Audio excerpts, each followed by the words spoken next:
Indonesia memiliki potensi yang besar dalam penyediaan energi baru dan terbarukan.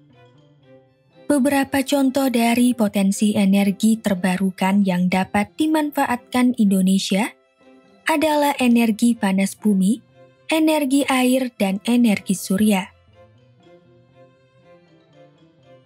Sementara itu, contoh potensi energi baru yang dapat dimanfaatkan ialah energi nuklir dan hidrogen. Bagaimana potensi dan persebaran sumber daya energi terbarukan di Indonesia? Bagaimana pula potensi dan persebaran sumber daya energi baru di Indonesia? Mari kita simak pembahasannya berikut ini.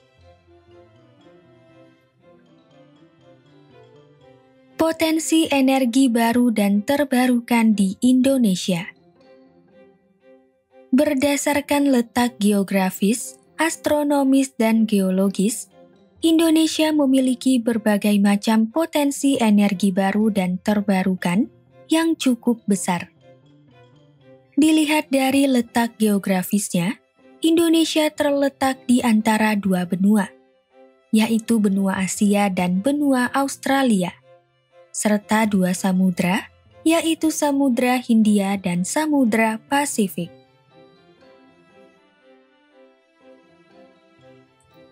Letak Indonesia di antara dua samudra membuat Indonesia berada di jalur perputaran arus antara Samudra Pasifik dan Samudra Hindia. Kondisi ini membuat Indonesia memiliki potensi energi laut yang cukup besar. Selain itu, Indonesia adalah negara kepulauan dengan 62% luas wilayahnya merupakan laut dan perairan. Letak Indonesia yang berada di antara dua benua mengakibatkan Indonesia memiliki iklim monsun sehingga terjadi perubahan musim setiap 6 bulan sekali. Hal ini terjadi karena adanya perbedaan temperatur dan tekanan antara benua Asia dan benua Australia yang berdampak pada timbulnya arah arus angin. Daerah di Indonesia memiliki rata-rata kecepatan angin sebesar 2,5 sampai 6 meter per detik. Berdasarkan letak astronomisnya, Indonesia terletak pada 6 derajat lintang utara hingga 11 derajat lintang selatan, dan 95 derajat hingga 141 derajat bujur timur. Letak Indonesia yang berada di sekitar garis ekuator menandakan Indonesia merupakan daerah beriklim tropis, sehingga Indonesia memiliki suhu udara rata-rata, curah hujan dan kelembapan yang tinggi. Hal ini juga menyebabkan intensitas cahaya matahari yang diterima hampir merata pada sepanjang tahun, dengan besaran radiasi penyinaran selama 6 hingga 8 jam. Kondisi ini memungkinkan Indonesia memiliki potensi pengembangan pembangkit energi tenaga surya. Secara geologis, Indonesia berada di antara pertemuan dua lempeng benua dan satu lempeng samudra, yaitu lempeng benua Eurasia, lempeng benua Indo-Australia, dan lempeng Samudra Pasifik. Pertemuan lempeng ini mengakibatkan terjadinya aktivitas tektonik dan banyaknya gunung berapi serta bentang alam yang beragam. Bentang alam yang terbentuk akibat aktivitas tektonik memunculkan potensi energi potensial air di perairan darat. Selain itu, Indonesia memiliki 127 gunung berapi dan menjadikan Indonesia sebagai salah satu negara yang memiliki gunung berapi terbanyak di dunia. Dengan keberadaan gunung berapi, Indonesia memiliki potensi geotermal terbesar kedua di dunia dengan potensi mencapai 23,76 gigawatt.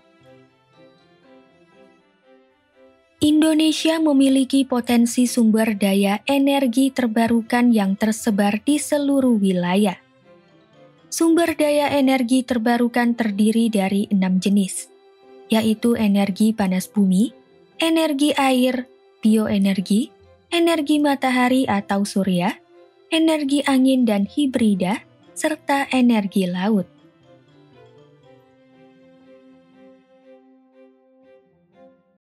Pertama, energi panas bumi. Energi panas bumi adalah energi panas dari magma di bawah permukaan bumi yang umumnya berasosiasi dengan gunung berapi. Panas dari magma tersebut akan memanaskan air di permukaan ekuifer di bawah permukaan bumi. Lapisan ekuifer adalah lapisan yang terdapat di bawah tanah yang mengandung air dan dapat mengalirkan air. Selanjutnya, hasil pemanasan ini akan membentuk uap yang dapat digunakan untuk memutar turbin. Energi yang dihasilkan dari panas bumi dapat digunakan dalam jangka waktu yang sangat lama. Penurunan produksi umumnya hanya terjadi akibat berkurangnya ketersediaan air. Karena energi yang dihasilkan stabil dan dapat terus-menerus diciptakan, panas bumi menjadi salah satu energi terbarukan yang dimanfaatkan sebagai energi listrik. Indonesia memiliki potensi panas bumi yang melimpah. Sekitar 40% dari potensi panas bumi dunia terdapat di Indonesia. Potensi ini didukung dengan letak Indonesia di sekitar patahan cincin api dunia. Berdasarkan kajian Think Geoenergy pada 2020, Indonesia menempati posisi kedua dengan sumber daya panas bumi terbesar di dunia, dengan potensi mencapai 23,76 gigawatt atau GW. Di Indonesia, potensi sumber energi panas bumi tersebar hampir di seluruh bagian Indonesia, terutama di wilayah jalur gunung berapi seperti Pulau Sumatera dan Pulau Jawa. Sayangnya, potensi ini baru dimanfaatkan sebesar 8,9% atau sekitar 2130,6 megawatt atau MW, sehingga masih dibutuhkan banyak usaha untuk memanfaatkan energi ini dengan sepenuhnya. Kedua, energi air. Energi air adalah energi alternatif yang dapat digunakan sebagai pengganti bahan bakar fosil. Sumber energi ini didapatkan melalui pemanfaatan energi potensial dan energi kinetik yang dihasilkan oleh air. Gerakan air yang mengandung energi tersebut dimanfaatkan untuk pengembangan pembangkit listrik tenaga air atau PLTA.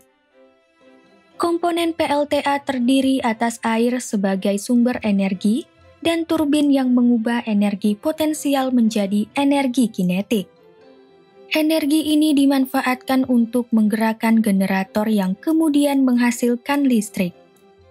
Makin besar energi potensial yang berasal dari aliran air, dan makin besar energi kinetik yang digunakan untuk menggerakkan turbin, makin besar pula energi listrik yang dihasilkan. Oleh karena itu, PLTA umumnya berasosiasi dengan air terjun dan bendungan baik alami maupun buatan.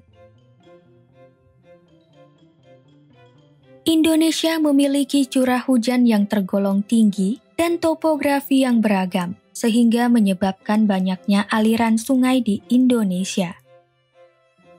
Hal ini berdampak pada besarnya potensi tenaga air Indonesia yang mencapai 75.000 megawatt atau MW. Sayangnya, pemanfaatan tenaga air bagi penyediaan energi listrik nasional baru mencapai 10,1% atau sebesar 7.572 MW dari total potensinya.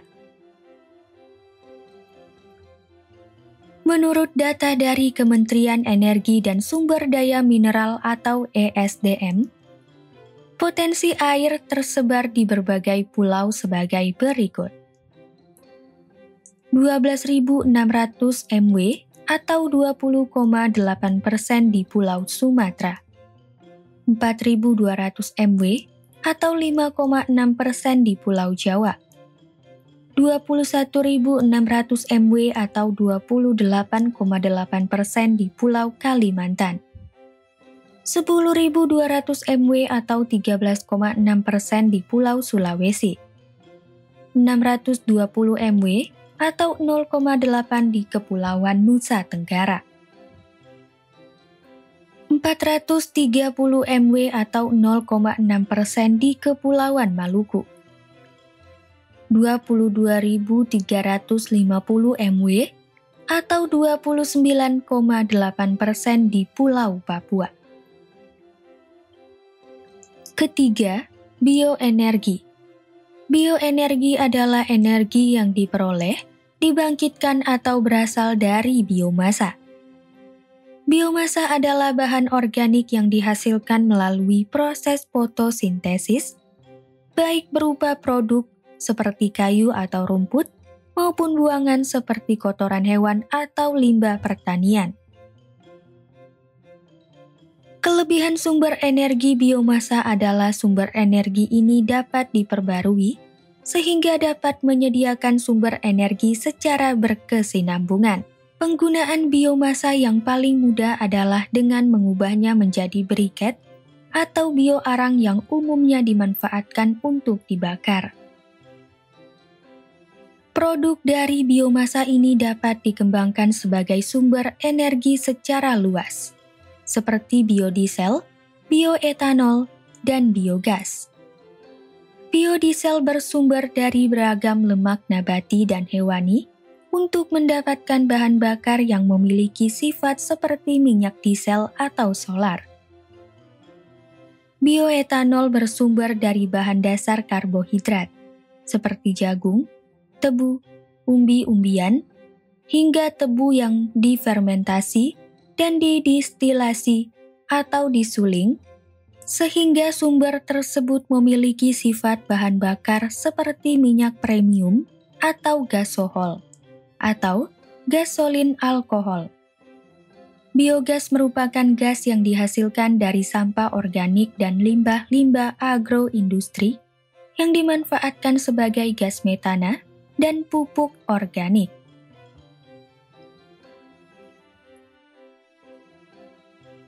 Sebagai negara tropis yang berbasis pertanian, Indonesia memiliki potensi bioenergi yang besar melalui pemanfaatan limbah biomasa, seperti limbah industri kayu, jerami, ataupun hasil pertanian yang dapat diolah menjadi bahan bakar. Indonesia memiliki lahan dan hutan yang luas, serta iklim yang mendukung pertumbuhan tanaman sehingga Indonesia memiliki potensi bioenergi yang cukup besar. Menurut Kementerian ESDM, potensi bioenergi di Indonesia mencapai 32,6 gigawatt. Sayangnya, potensi tersebut baru dimanfaatkan sekitar 5,7% atau 1,9 GW. Keempat, energi matahari atau surya. Pemanfaatan energi matahari berkaitan dengan intensitas cahaya dan durasi penyinarannya. Pemanfaatan potensial matahari sebagai sumber energi dapat dibedakan menjadi dua jenis berdasarkan teknologi penerapannya, yaitu energi surya termal dan energi surya fotovoltaik. Energi surya termal umumnya digunakan untuk memanaskan, mengeringkan, atau memasak. Sementara itu, energi surya fotovoltaik digunakan untuk memenuhi kebutuhan energi listrik untuk sarana umum.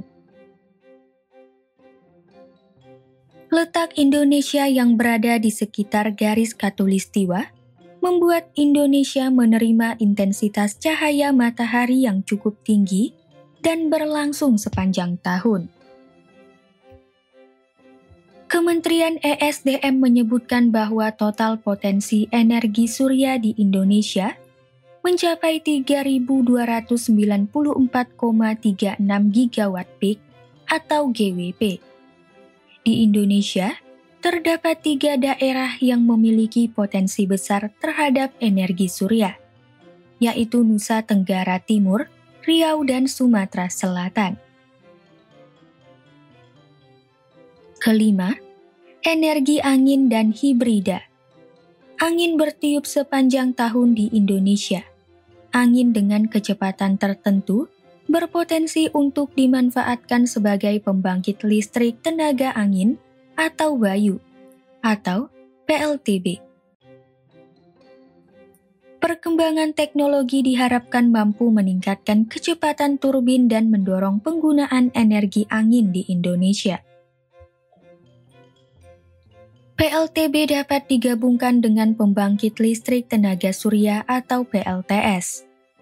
PLTB dan PLTS adalah teknologi hibrida yang tergolong baru dan ramah lingkungan. Menurut Kementerian ESDM, Indonesia memiliki potensi penghasil energi listrik dari angin sebesar 100 MW atau MW. Namun, dalam pengembangannya, Indonesia menghadapi 2 hambatan sebagai berikut. Rendahnya distribusi kecepatan angin di Indonesia. Indonesia rata-rata hanya memiliki kecepatan angin pada kisaran 2,5 sampai 6 meter per detik. Besarnya fluktuasi kecepatan angin di Indonesia. Hal ini menyebabkan tidak stabilnya kecepatan angin. Keenam, energi laut. Energi laut adalah sumber energi yang memanfaatkan energi laut. Energi laut memiliki 3 keunggulan, yaitu merupakan sumber daya terbarukan, termasuk jenis energi yang ramah lingkungan, dan tidak memerlukan bahan bakar untuk menghasilkan energi. Energi laut dihasilkan dari pergerakan arus yang kemudian menggerakkan turbin. Dengan densitas air laut yang lebih besar dibandingkan udara atau angin, daya yang dihasilkan oleh air laut untuk memutar turbin juga besar.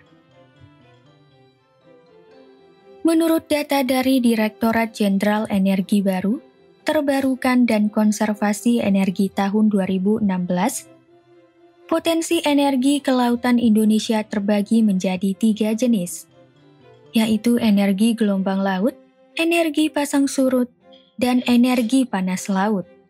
Energi gelombang laut adalah energi yang dihasilkan dari pergerakan gelombang laut menuju daratan dan sebaliknya. Energi pasang surut adalah energi yang dihasilkan dari pergerakan air laut karena perbedaan pasang surut. Energi panas laut adalah energi yang dihasilkan dari perbedaan temperatur antara permukaan air laut yang sangat hangat dan air laut dalam yang dingin. Sebagai negara kepulauan, Indonesia terletak di antara Samudra Pasifik dan Samudra Hindia dengan pola arus laut yang dipengaruhi oleh pergerakan arus lintas Indonesia atau Arlindo dari Samudra Pasifik menuju Samudra Hindia. Hal ini menjadikan Indonesia berpotensi besar dalam energi laut. Beberapa peneliti menyebutkan bahwa energi gelombang di beberapa titik di Indonesia bisa mencapai 40 hingga 70 kW per meter. Potensi dan persebaran sumber daya energi baru. Perbedaan dengan energi terbarukan, energi baru adalah energi yang berasal dari sumber energi baru. Sumber energi baru adalah energi yang didapatkan dari hasil teknologi baru, baik yang berasal dari sumber energi terbarukan maupun sumber energi tak terbarukan. Berikut adalah 3 contoh dari sumber daya energi baru, yaitu batu bara, nuklir, dan hidrogen. Pertama, Batu bara. Indonesia memiliki cadangan batu bara sekitar 60 miliar ton di seluruh Indonesia. Namun, sekitar 85% dari batu bara tersebut berusia muda, sehingga mengandung sedikit kalori, tetapi mengandung banyak air. Akibatnya, pemanfaatan batu bara yang berusia muda dihindari karena kurang efektif untuk digunakan sebagai bahan bakar pembangkit listrik tenaga uap. Untuk mengatasi hal tersebut, batu bara tersebut harus melalui pengolahan. Pengolahan tersebut menghasilkan batu bara tercairkan, batu bara tergaskan, dan gas metana batu bara. Batu bara tercairkan adalah proses mengubah batu bara menjadi hidrokarbon cair. Pencairan batu bara dilakukan melalui proses likuefaksi batu bara. Likuefaksi batu bara adalah teknologi yang mengubah batu bara padat menjadi bahan bakar sintesis. Tujuannya adalah menjadikan batu bara sebagai bahan bakar dengan hasil yang setara dengan minyak dan gas bumi. Batu bara tergaskan adalah produk sampingan dari proses likuefaksi batu bara.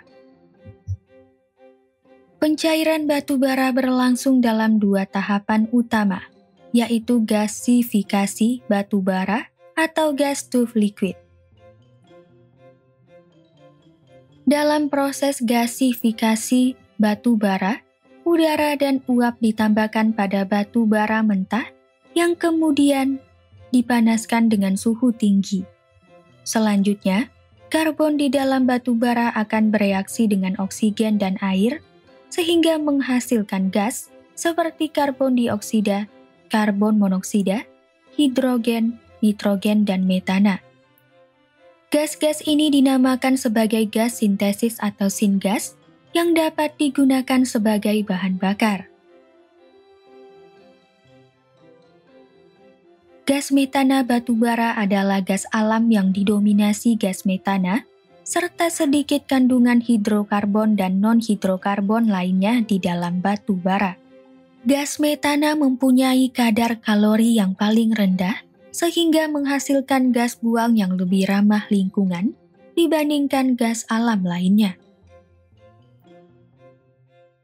Batu bara memiliki gas metana yang terperangkap di dalam lapisan, baik di dalam pori maupun di dalam rekahan. Gas metana yang terperangkap tersebut terbentuk selama pembentukan batu bara yang hampir selalu dikelilingi air. Oleh sebab itu, dalam eksploitasi gas metana batu bara perlu dilakukan dewatering atau pengeringan dan proses perekahan. Kedua, energi nuklir. Energi nuklir adalah energi yang dihasilkan dengan mengubah reaksi nuklir menjadi energi panas. Energi panas yang dihasilkan diubah menjadi energi listrik. Energi nuklir dihasilkan dari reaksi fisi ketika inti atom membelah akibat adanya tumbukan inti atom lainnya. Tumbukan ini menghasilkan energi dan atom baru dengan massa yang lebih kecil dan disertai radiasi elektromagnetik. Unsur yang umum dipergunakan dalam reaksi fusi nuklir adalah plutonium dan uranium. Energi nuklir memiliki beberapa keunggulan antara lain, tidak menghasilkan gas rumah kaca, tidak mencemari udara, memerlukan biaya bahan bakar yang rendah, dan menghasilkan sedikit limbah padat. Selain itu, kelebihan teknologi nuklir adalah reaksi nuklir menghasilkan energi yang lebih besar dibandingkan dengan energi lainnya. Misalnya, dari 1 gram uranium dapat diperoleh energi yang setara dengan sekitar 112 kg batu bara. Berdasarkan Badan Tenaga Nuklir Indonesia, bahan baku nuklir berupa sumber daya uranium yang dimiliki Indonesia mencapai 81.090 ton. dan thorium mencapai 140.411 ton.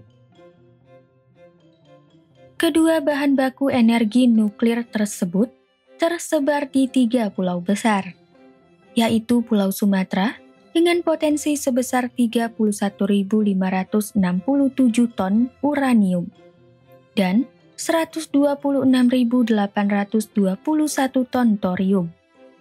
Pulau Kalimantan dengan potensi sebesar 45.731 ton uranium dan 7.028 ton thorium.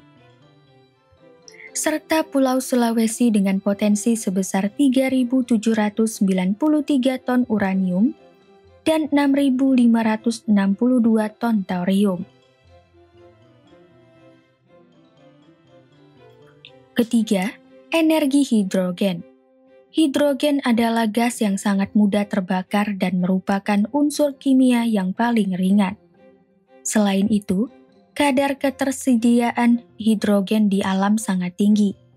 Hidrogen dapat digunakan sebagai pembangkit energi listrik dengan bantuan perangkat elektrokimia yang mengubah energi kimia menjadi energi listrik. Bahan bakar hidrogen mampu menghasilkan energi yang jauh lebih besar dibandingkan dengan bahan bakar lain dalam jumlah yang sama. Hal ini disebabkan sel hidrogen terbakar sempurna, sehingga menjadi salah satu sumber energi yang bersih dan bebas polusi. Meskipun tersedia di seluruh wilayah Indonesia, hidrogen tidak muncul sebagai senyawa tunggal. Oleh karena itu, diperlukan proses lain untuk memisahkan molekul hidrogen dari molekul lainnya sebelum dapat dimanfaatkan. Tantangan pengembangan energi baru dan terbarukan. Dalam pengembangan dan penerapan energi baru dan terbarukan sebagai sumber energi utama, terdapat tantangan-tantangan yang menyebabkan terhambatnya penerapan energi tersebut, yakni sebagai berikut. Di beberapa wilayah, biaya produksi relatif lebih tinggi sehingga penerapannya kurang kompetitif dengan pembangkit konvensional. Sumber daya manusia yang dapat mengolah pembangkit listrik tenaga baru dan terbarukan masih terbatas, sehingga belum dapat dioperasikan secara optimal. Insentif dan mekanisme pendanaan dalam penerapan energi ini terbatas, sehingga mengurangi minat investor untuk berinvestasi di bidang energi baru dan terbarukan. Pembangkit listrik tenaga baru dan terbarukan bersifat intermiten atau tidak stabil. Hal ini disebabkan pasokan listrik masih bergantung pada kondisi alam dan cuaca, sehingga pasokan listrik masih harus dijamin menggunakan pembangkit konvensional. Industri pembuatan komponen pembangkit listrik belum ada, sehingga ketergantungan impor masih tinggi. Penutup. Indonesia memiliki berbagai macam potensi energi baru dan terbarukan yang cukup besar. Potensi energi ini dapat dilihat dari letak geografis, astronomis, dan geologis Indonesia. Potensi energi terbarukan di Indonesia terdiri atas energi panas bumi, energi air, bioenergi, energi matahari atau surya, energi angin dan hibrida, serta energi laut. Sementara itu, potensi energi baru terdiri atas batu bara tercairkan, batu bara tergaskan, gas metana batu bara, energi nuklir, dan energi hidrogen. Terdapat beberapa tantangan yang menghambat penerapan energi baru dan terbarukan. Tantangan-tantangan tersebut terdiri atas biaya produksi, keterbatasan sumber daya manusia, keterbatasan investor, sifat intermiten, pembangkit listrik tenaga baru, dan ketergantungan terhadap impor barang.